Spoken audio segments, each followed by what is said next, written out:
పిల్లరా, దేవుని వాక్యము చూసుకుందాం. కీర్తనల గ్రంథము 58వ కీర్తన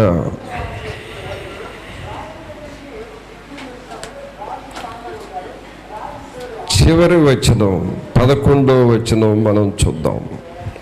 కావున నిశ్చయముగా నీతిమంతులకు ఫలము కలుగుననియు నిశ్చయముగా న్యాయము తీర్చు దేవుడు లోకములో ఉన్నాడనియు మనుషులు ఒప్పుకొందురు. ప్రభుని పిల్లరా, ఈ కీర్తన మనం జాగ్రత్తగా చదివితే మొత్తం 11 వచనాలు ఉన్నాయండి. ఈ 11 వచనాలు మన ఉత్తర ప్రత్యుత్తరాలుగా చదివాము. 10 వచనాల వరకు అంత నెగటివ్గా, వ్యతిరేకముగా ఆ వచనాలు మనకుంటున్నాయి. ఉదాహరణకి మీరు చూస్తే 2వ వచనంలో మీరు హృదయపూర్వకముగా చెడుతనము జరిగించుచున్నారు అని ఉంది. 3వ వచనంలో చూస్తే తల్లి కడుపున పుట్టినది మొదలుకొని భక్తిహీనులు విపరీత బుద్ధి కలిగి ఉందురు అని ఉన్నది. 4వ వచనంలో వారి విషము నాగుపాము విషము వంటిది. 5వ వచనంలో చూస్తే మాంత్రికులు ఎంత నేర్పుగా మంత్రించినను వారి స్వరము తనకు వినబడకుండానట్లు చెవి మూసుకొనునట్టి చెవిటి పాముల వలె ఉందరు. ఇంకొంచెం క్రిందకు వచ్చి చూస్తే 9లో మీ కుండలకు ముళ్ళ కంపల సెగ తగులక మునిపే అది పచ్చిదైనను ఉడికినదైనను ఆయన దాన్ని ఎగరగొట్టుచున్నాడు. ఇలాగ ఒక్కొక్క వచనం చూస్తే నెగటివ్గా కనిపిస్తా ఉంది. 8లో కూడా వారు కరిగిపోయిన నత్తవలే ఉందరు, సూర్యుని చూడని గర్భస్రావం వలె వారు ఉందరు. ఇలా గమనించండి, ఈ 58వ కీర్తన అంత నెగిటివ్గా కనిపిస్తూ ఉంది, వ్యతిరేకముగా కనిపిస్తుంది.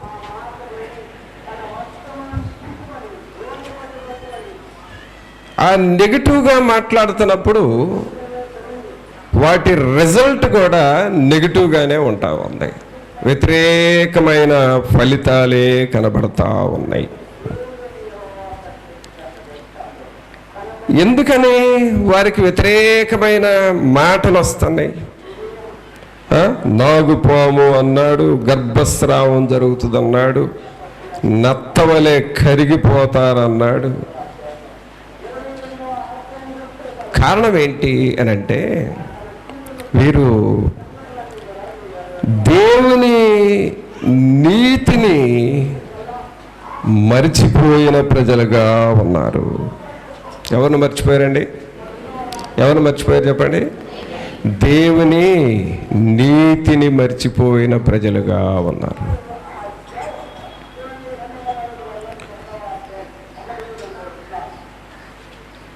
ప్రభువుని పిల్లరా, మనం ఎప్పుడు కూడా దేవుని నీతిని మర్చిపోయే వారముగా ఉండకూడదు. దేవునిని మరిచిపోయే వారముగా ఉండకూడదు.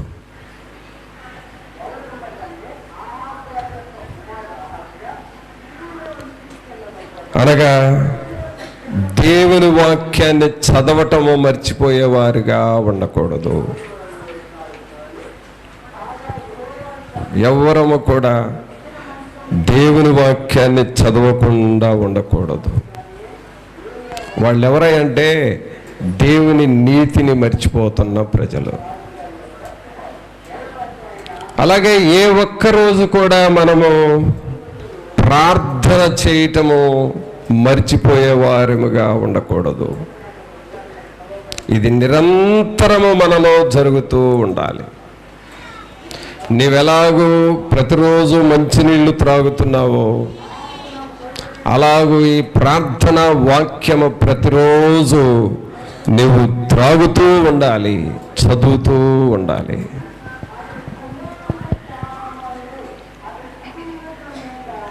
అయితే ఈ నీతిని మర్చిపోయే ప్రజల గురించి అలాగూ చెప్పి చివరికి 11వ వచనంలో పాజిటివ్గా మాట్లాడుతున్నాడు, అనుకూలంగా మాట్లాడాడు. ఏంటో చదవండి ఆ 11వ వచనంలో.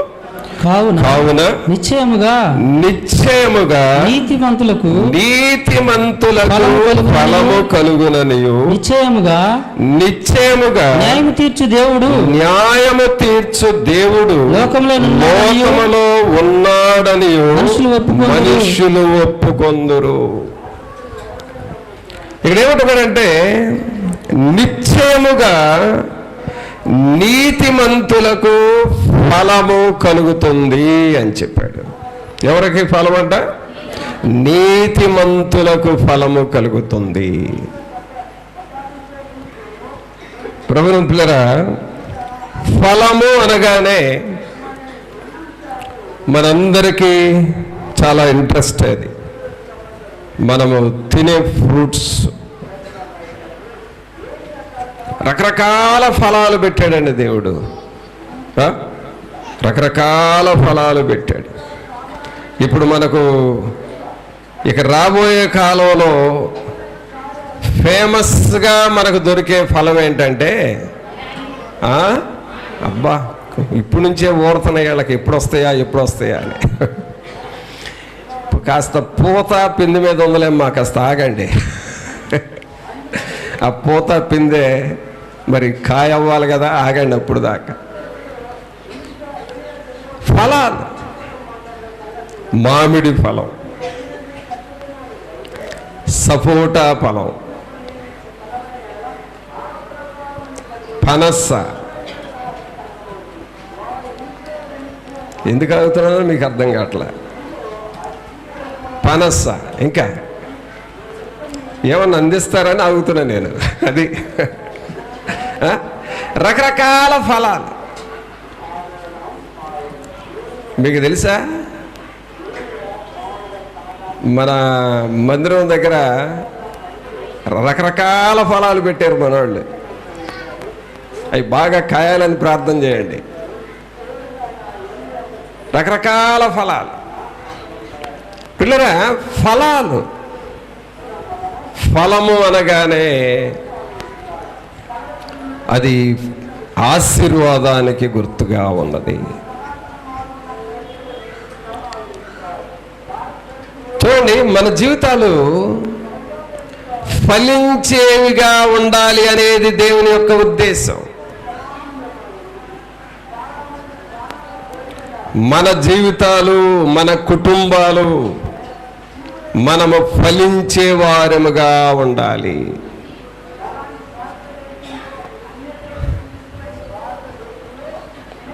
ఒక చెట్టుకి చాలా కొమ్మలు ఉంటాయి, ఆ కొమ్మలకి మరలా చిరుకొమ్మలు ఉంటాయి, ఆ చెట్టుకి ఆకులు ఉంటాయి, పూత ఉంటుంది, పిందె ఉంటుంది, ఫలాలు వస్తాయి. ఒక సంఘాన్ని దేవుడు ఒక చెట్టుతో పోలుస్తూ ఉన్నాడు.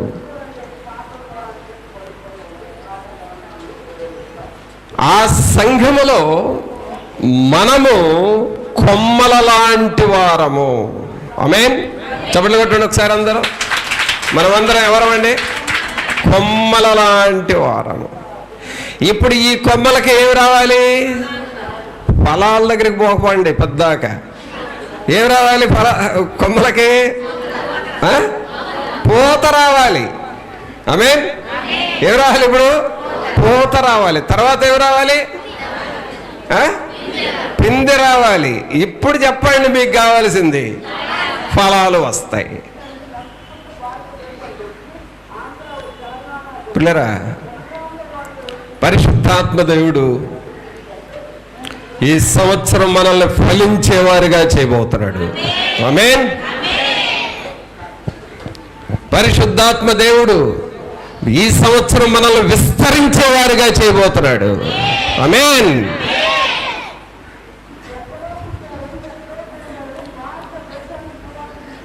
ఈ మధ్య ఒక పెద్ద దైవజనుడు, ప్రపంచంలో చాలా పేరు ప్రఖ్యాతులు గాంచిన మంచి దైవజనుడు, ఆయన్ని కలిసినప్పుడు ఇటీవలే ఆయన ఒక ప్రవచనం కూడా చెప్పాడు మన సేవను గురించి. మీరు విస్తరించబోతున్నారు, మీరు ఎగబ్రాకబోతున్నారు, మీరు ఫలించబోతున్నారు, మీరు అడుగుపెట్టు స్థలాన్ని దేవుడు మీకు ఇవ్వబోతున్నాడు అని చెప్పాడు.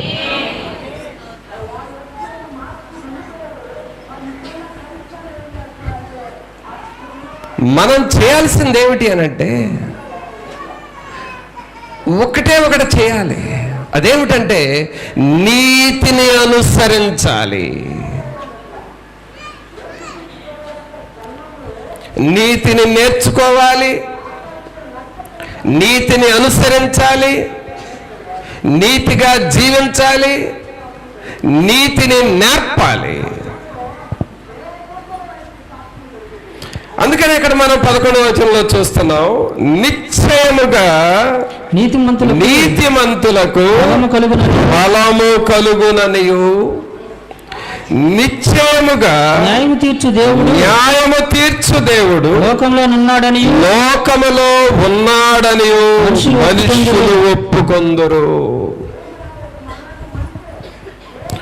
ఏం కలుగుతుందంటే నీతిమంతులకు ఫలము దొరుకుతుంది. చెప్పండి అందరూ, మీ ప్రక్కన చెప్పండి, నీతిమంతులకు ఫలము దొరుకుతుంది.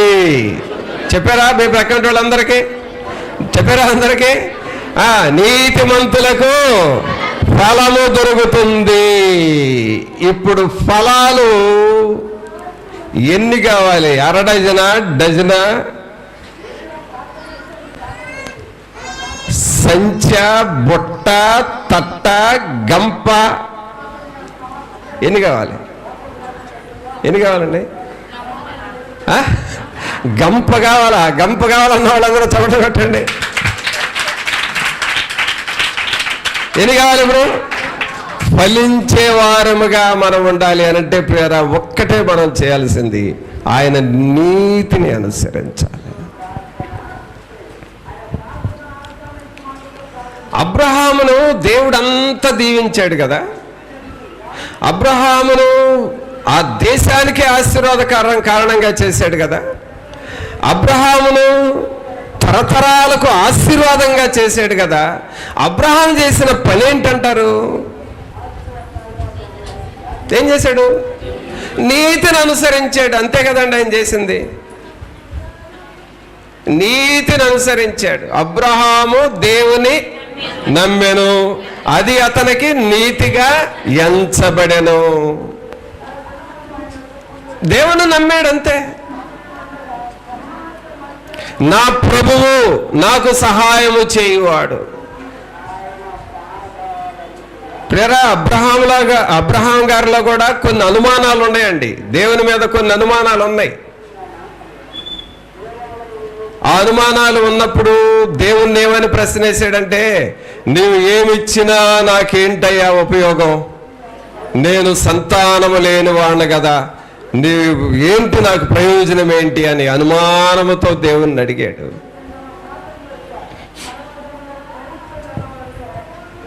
కానీ దేవుడు ఆయనకు ఒక మాట చెప్పాడు. ఏం చెప్పాడు?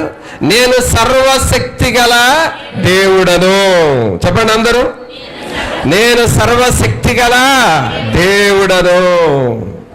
ఎవరు చెప్పారు? దేవుడు చెప్పాడు. ఎవరికి చెప్పాడు? అబ్రహాముకి చెప్పాడు. అబ్రహాం ఏం చేశాడు? నమ్మాడు. ఇప్పుడు అబ్రహాము నమ్మాడు అని చెప్పండి.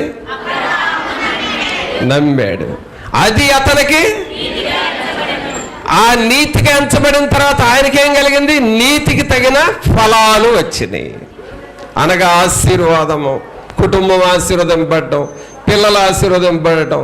అలాగే ఆ ఫలాలు ఎలా వచ్చేసినాయి? ఇస్సాకు నూరంతల పంట వచ్చింది, యాకోబును ఇశ్రాయేలుగా మార్చాడు, ఆయన కొడుకును యోసేపును ఐగుప్తు దేశం పరిపాలించేవానిగా చేశాడు. ఇదంతా పూత పిందే కాయలండి ఆ చెట్టుకు కాసినాయి.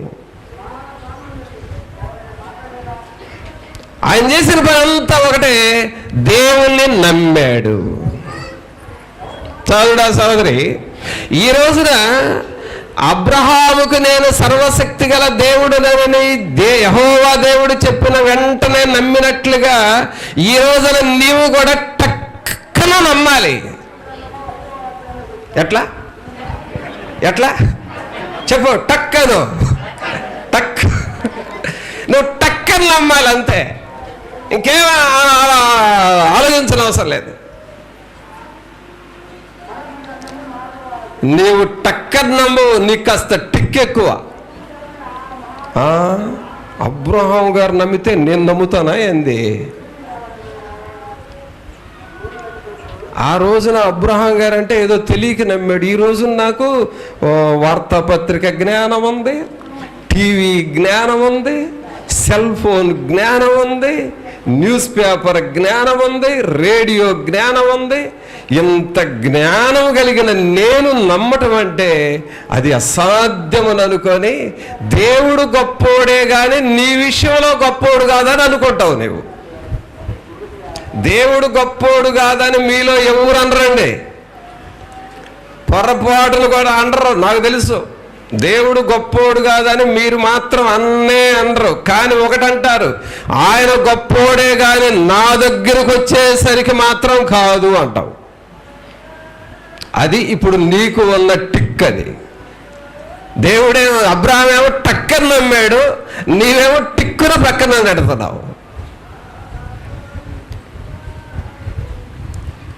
ప్రేమ దేవుడు అంటున్నాడు, నీతికి ఫలాలను ఇస్తాను.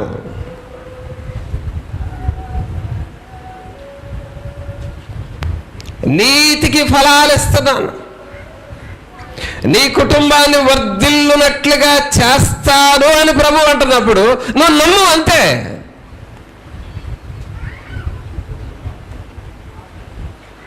నీ కుటుంబంలో ఉన్న బాధలను నేను తీసేస్తాను, తీసేయగలిగిన దేవుడు అని నువ్వు విన్నప్పుడు నువ్వు నమ్ము అంతే.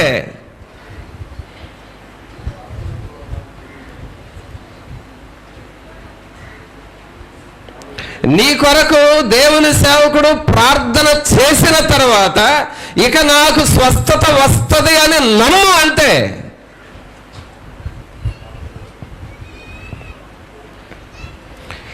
ఈ శోధన టైంలో దేవుడు నాకు ఒక వాగ్దానం ఇచ్చాడు, ఈ వాగ్దానాన్ని నేను నమ్ముతున్నానని అనుకో అంతే.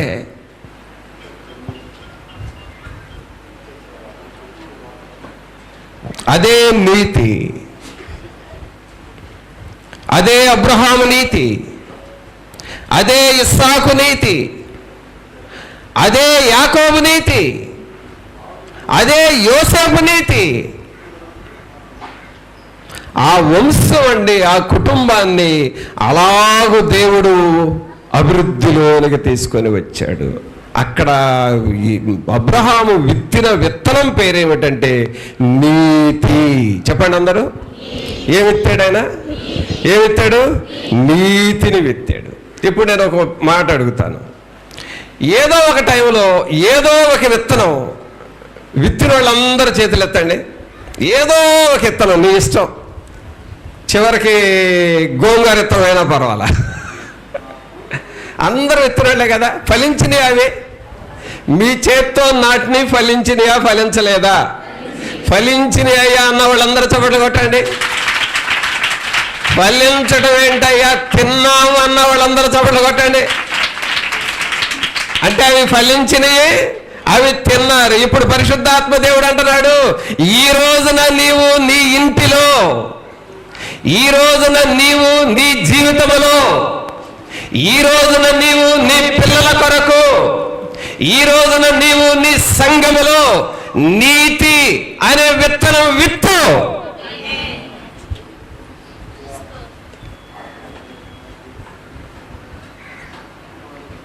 ఇదిగో ప్రభా, నేను నీతిని విత్తుతున్నాను. సోదరా సోదరి, నీవు విత్తిన విత్తనాలు అవి ఎదిగి ఫలించిన నీ కళతో చూసావు. ఆ ఫలించిన వాటిని నువ్వు తిన్నావు. నువ్వు తిన్నాను అనేది ఈ రోజున నువ్వు నీతిని విత్తితే నీతి ఫలాలు నువ్వు తినబోతున్నావు. ఆమేన్. ఏ విత్తనాలు తినబోతున్నావు? ఏ విత్తనాలు తినబోతున్నావు? నీతిని విత్తు, నీతి ఫలాలు తిను అని చెప్పండి ప్రక్కన వాళ్ళందరికీ. ఆ పెద్దోళ్ళు కూడా నీతిని విత్తు, నీతి ఫలాలు తిను. ఎన్ని? తట్ట, బుట్ట, గంప. గంప చెప్పు. యేసు ప్రభు రొట్టెలు విరిచి శిష్యులకిచ్చి పోయి ప్రజలకు పెట్టండి అని అన్నప్పుడు, పెట్టేసిన తర్వాత మళ్ళీ దేంతో నింపుకొచ్చారు వాళ్ళు? దేంతో నింపుకొచ్చారు? దేవుని సేవలో గంపే కానీ బుట్ట అనేది లేదు. ఆమేన్. బుట్టను తీసి పక్కన పడేయండి, గంప మంది. ఆమేన్. ఏది మంది? ఇప్పుడు వీళ్ళు అనుకుంటున్నారు, అన్నా నిజమేనా? అది అక్కడే వచ్చింది నీ టిక్కు, అక్కడే వచ్చింది నీతో. దేవుడికి నీతో ఇబ్బంది అక్కడే ఉంది, సేవకుడికి నీతో ఇబ్బంది అక్కడే ఉంది.